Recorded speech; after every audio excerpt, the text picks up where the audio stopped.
Bom dia, gatinhos assanhadinhos dos 7 anos da Escola Enxeta da Chiapeta. Espero que todos vocês estejam bem, que estejam se cuidando. O coronavírus é bastante sério.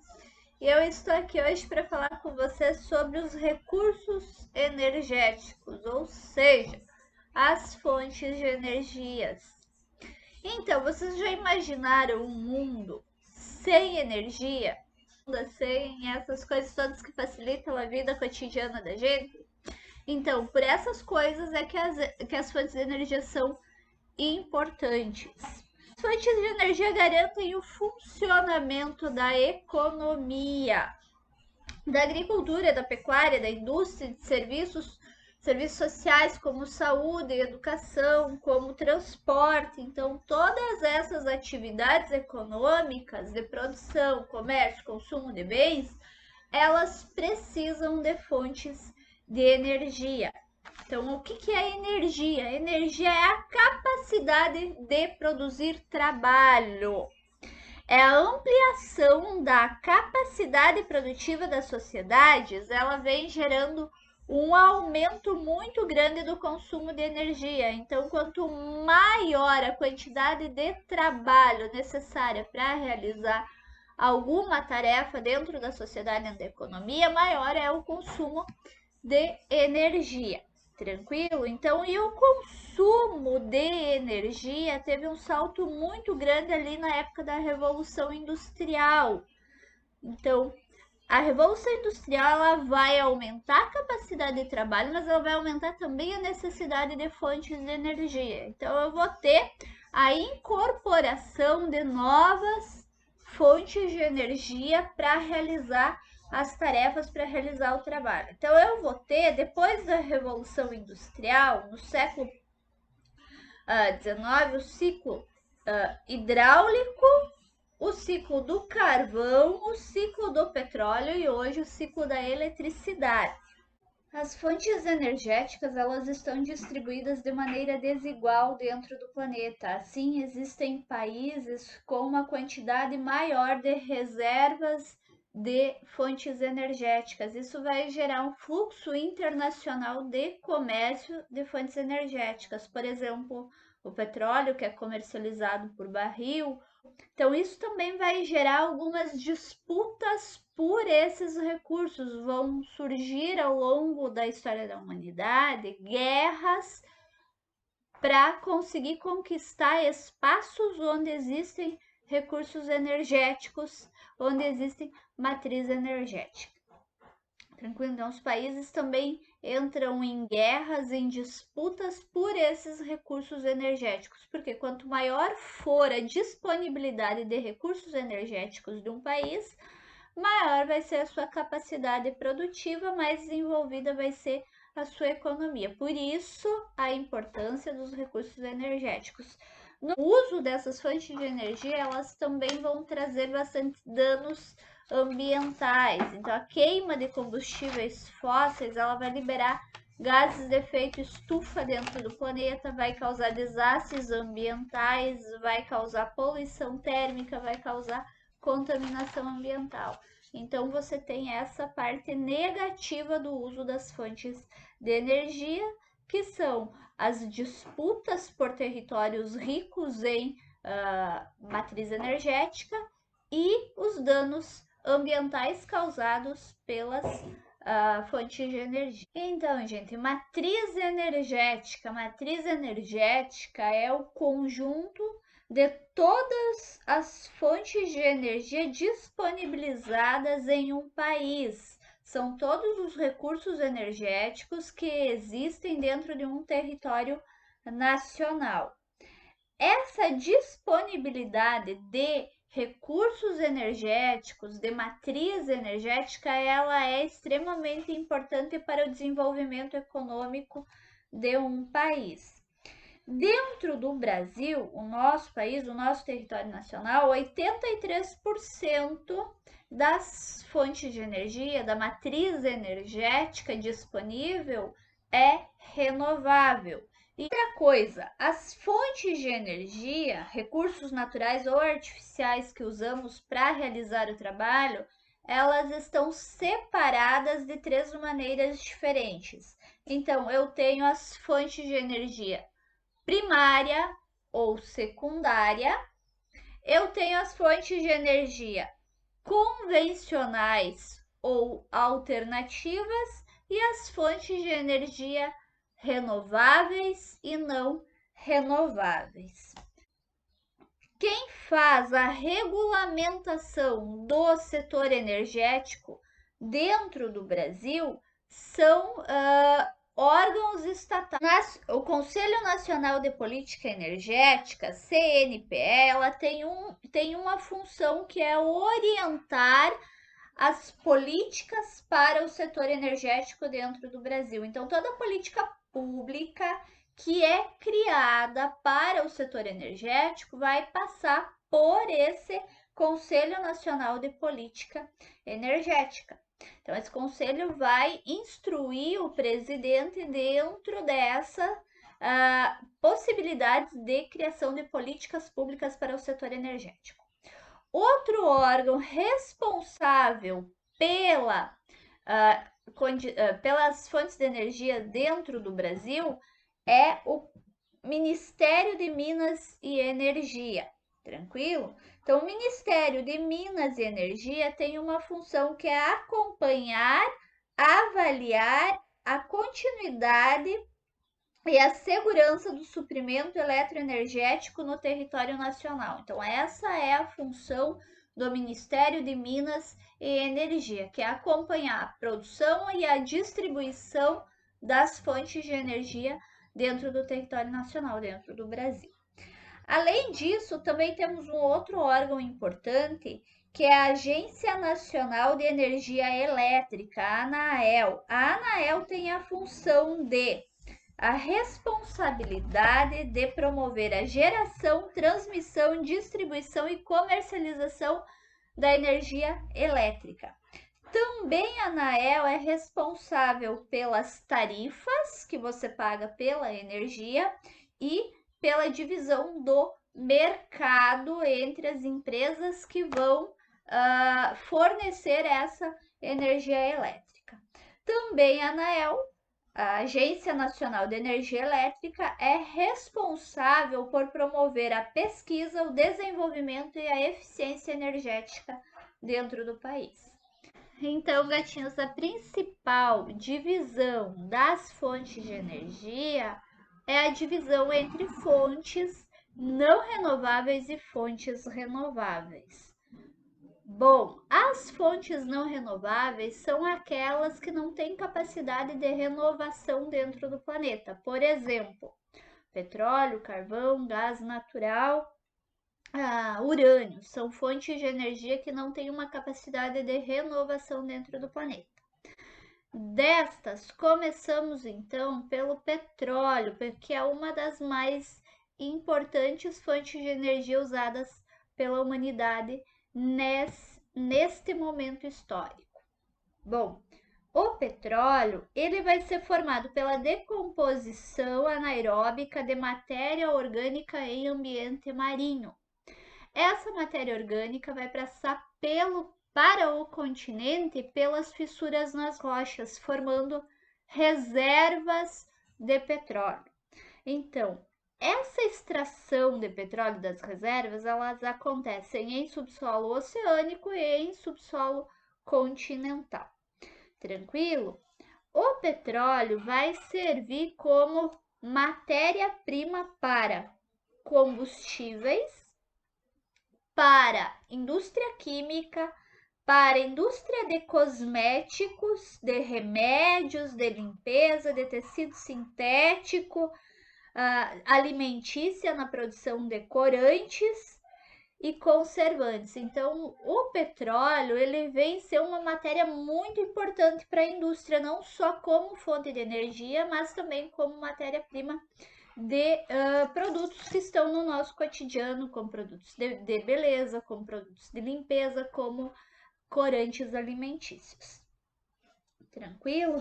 Então, dentro dessa produção de petróleo, dessa exploração de petróleo, eu vou ter a seguinte situação: eu vou ter os Estados Unidos como os principais produtores, importadores e consumidores de petróleo. No entanto, meus queridos, as maiores reservas de petróleo estão primeiro na Venezuela, segundo Arábia Saudita, terceiro Canadá, quarto Irã, quinto Iraque, só em 11º aparece os Estados Unidos como reserva de petróleo, tá?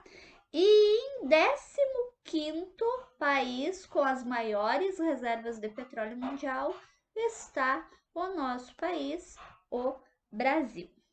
Tranquilo? Então, o pré-sal, ele vai ter uma quantidade muito grande de petróleo. No entanto, ele é muito profundo e ele tem um grande potencial. Por isso, o Brasil foi elevado ao 15º país com maior reserva de petróleo, tá?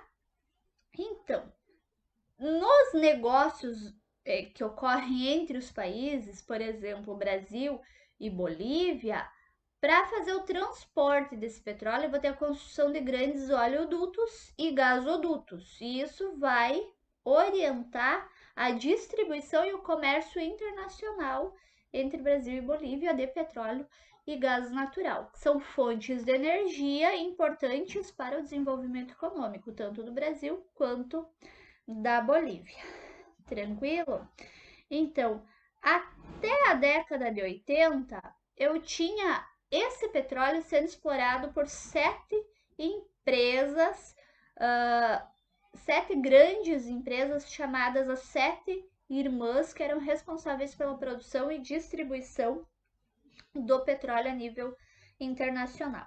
Depois, ocorreu a Organização dos Países Produtores de Petróleo, a OPEP. A OPEP hoje vai ser responsável também pela produção, pela distribuição dos barris de petróleo, do comércio do petróleo internacional. E hoje, então, existem novas 7 irmãs, novas 7 empresas que comandam o mercado mundial de petróleo, a produção mundial de petróleo.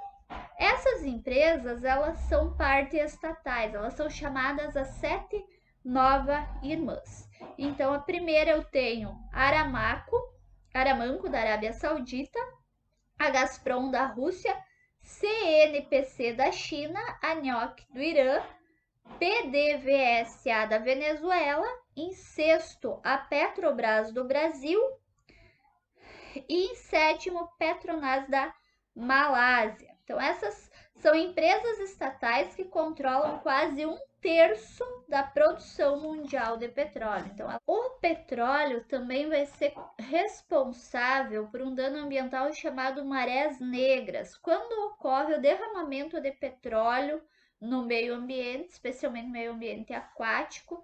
Eu vou ter aquilo que se chama de maré negra. Aquilo que aconteceu agora no Brasil, que houve vazamento de petróleo, que o óleo chegou até as praias no Nordeste, que pegou a vida marinha. Então, esse dano ambiental causado pelo vazamento de petróleo chamado de maré negras, e ele vai ter um impacto muito grande no ecossistema marinho, sendo considerada a forma mais grave de poluição ambiental. O gás natural é encontrado junto ao petróleo e ele vai ser menos poluente que o petróleo. Na sequência, então, nós vamos ter o carvão. O carvão também é uma fonte de energia não renovável. Ele é formado por restos de vegetais que se solidificaram ao longo do tempo. Ele é abundante no mundo, no entanto, ele tem um nível de poluição bastante elevado.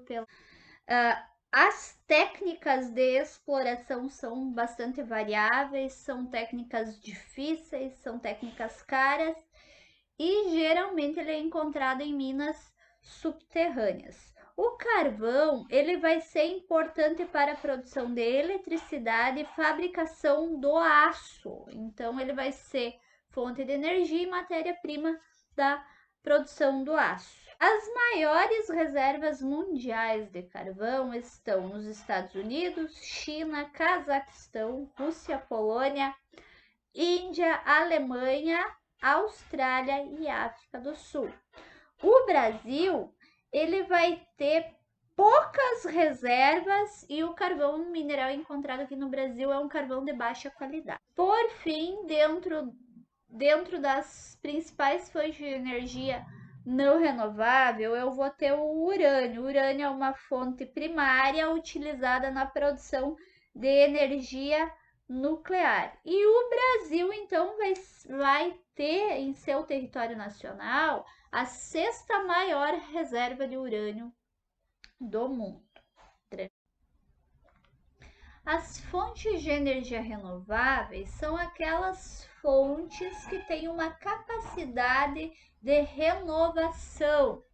Dentre as principais fontes de energia renováveis, eu vou ter a matriz hidrelétrica. A matriz hidrelétrica, a fonte hidrelétrica, ela vai usar a energia da água para produzir eletricidade. Veja bem, a eletricidade ela vai ser produzida em usinas hidrelétricas, que são usinas que usam a água como fonte para produção de energia elétrica. Também usinas termoelétricas que vão usar combustíveis fósseis para a produção de energia, como carvão, petróleo. Então, essa energia elétrica produzida a partir de fontes fósseis é chamada energia termoelétrica. E também eu vou ter eletricidade sendo produzida por usinas termonucleares. As usinas termonucleares vão usar a energia nuclear. Então, isso é eletricidade. O que nós estamos falando agora é a matriz energética hidrelétrica, que usa o potencial hidráulico, ou seja, a força das águas para a produção de energia elétrica. A produção de energia elétrica hidrelétrica vai depender muito dos fluxos de água, das barragens. Ela vai ter um impacto socioambiental bastante grande em função da necessidade da população local ter que se deslocar do espaço em que vive e ir para outro lugar em função do lago construído para a barragem para dar a força para a produção energética, né? Um exemplo disso são os reassentamentos aqui em Chapeta, o reassentamento da Nova Conquista, que é todo um reassentamento feito em função da necessidade da produção de barragens. Além disso, eu vou ter o biodiesel, que é biodegradável, feito a partir de óleos vegetais. Desse biodiesel, o principal biodiesel produzido pelo Brasil é o etanol. O etanol é construído a partir do uso da cana-de-açúcar, do milho, da beterraba e do eucalipto. Então, biodiesel é também uma fonte de energia renovável. Vou ter dentro do Brasil também a energia nuclear. A energia nuclear, como eu já disse, é energia elétrica produzida a partir de usinas termonucleares. Energia nuclear é criada a partir da fissão nuclear. Ela vai ter custos de produção bastante elevados, vai exigir um grande desenvolvimento tecnológico e também é necessário ter os cuidados com acidentes nucleares, com a produção de armas nucleares e com o lixo atômico. Energia solar. O sol vai ser uma fonte de energia inesgotável. É a fonte de energia com maior disponibilidade no planeta.